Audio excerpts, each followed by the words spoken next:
Faris Azman perkembangan dan juga pergerakan pada masa ini dan juga bagaimana situasinya selepas kenyataan media yang dikeluarkan oleh pengerusi Perikatan Nasional.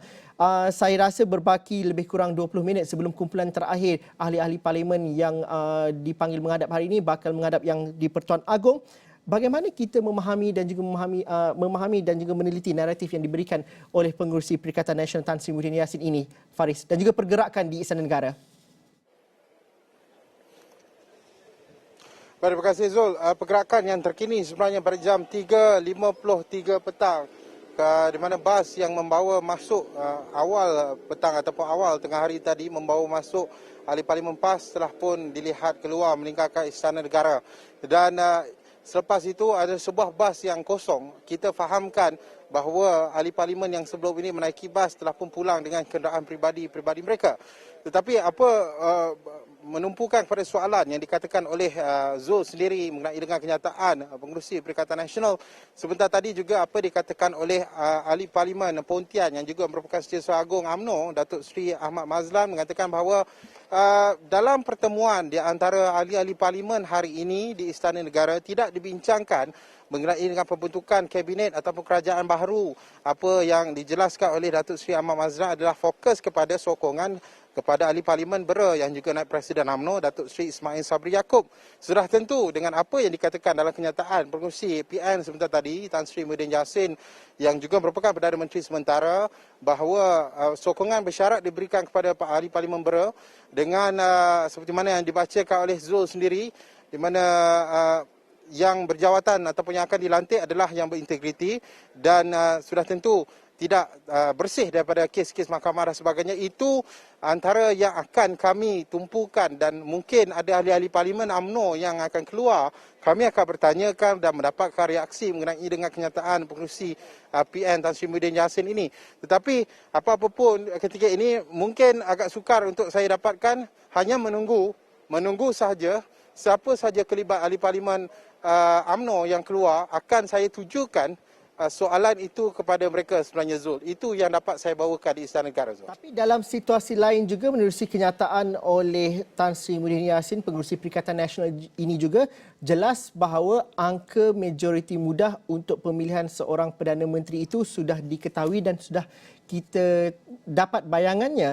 Dan bagaimana juga selepas ini perbincangan dan juga perkembangan yang kita perlu ketahui ialah bagaimana seorang Perdana Menteri yang dinamakan oleh Perikatan Nasional pada ketika ini iaitu Datuk Seri Ismail Sabri Yaakob perlu membina dan juga membentuk kabinetnya. Faris, bagaimana kita melihat analisis dan juga bagaimana perbualan di kalangan wartawan di lokasi pada ketika ini?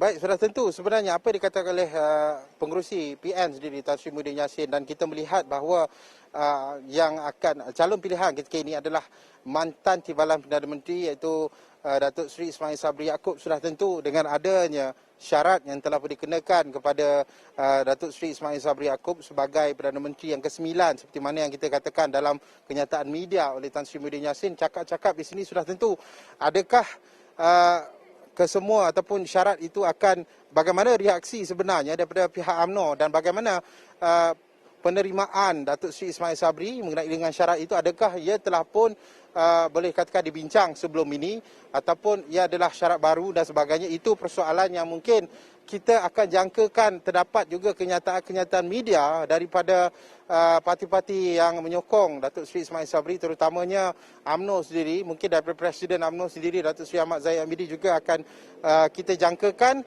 ada kenyataan-kenyataan media mengenai dengan kenyataan pengerusi PN itu. Sudah tentu juga kalau melihat kepada portfolio Datuk Seri Ismail Sabri Yaakob yang sebelum ini sebagai Menteri Kanan Pertahanan, kemudiannya dilantik sebagai TPM atau Timbalan Perdana Menteri, dan sebelum-sebelum ini juga beliau pernah menggalang sebagai jawatan-jawatan menteri dan sebagainya. Sudah tentu dikatakan apa yang dikatakan oleh pengerusi PN itu perlu diambil perhatian oleh Datuk Seri Ismail Sabri Yaakob, terutamanya apabila majoriti mudah seperti dikatakan oleh Zul 114 termasuk PBS dan GPS dan juga STAR dan juga ada pro kepada PN iaitu Ahli Dewan Rakyat yang Bebas turut menyokong.